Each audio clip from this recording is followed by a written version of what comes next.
Kasunod ni Zaldico at Sara Diskaya, may dalawa pang malaking isda ang malapit ng sampahan ng kaso ng Ombudsman dahil sa isyu ng korupsyon sa flood control projects. Sinabi yan ni Ombudsman Jesus Crispin Remulla sa kanyang radio program kanina. Of the big fish, may isa tayong tingin ko hinog na hinog. Pasok na. May isa pa na yung PI na delay ng konti, pero malapit na rin yun. Marami pa tayong ibang inaay na ibang cases. Kaya within the next few days, marami ipa-file. Sandigan tsaka sa RTC. Regular. Sa RTC. Kasi kaya nung kahapon, yung kay Diskaya.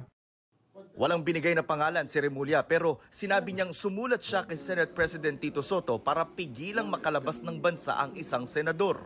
Sumulat din ako kay Tito Sen na wag nang bigyan ng travel authority. Ibig sabihin, senador yan. May isang nakaupo. Isang nakaupo. Wag muna. Ano pa ang clue mo? Ano ang clue mo? Tatlo. Kaya lang, yung isa kasi mahihinog na eh.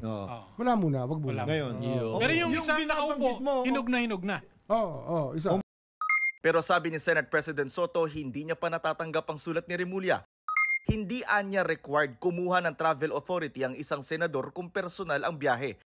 Sabi ni Soto, sa polisiya ng Senado, official travel lang daw ang kailangan ng approval ng Senate President.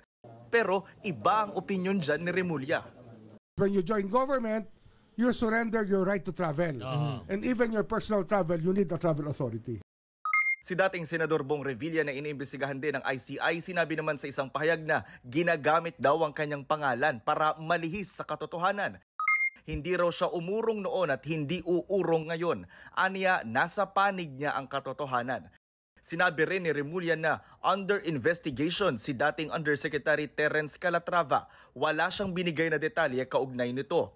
Nag-resign si Calatrava bilang Undersecretary ng Office of the Presidential Assistant for the Visayas na idinawit din ng mga Diskaya sa pagkubra ng kickback sa mga flood control project.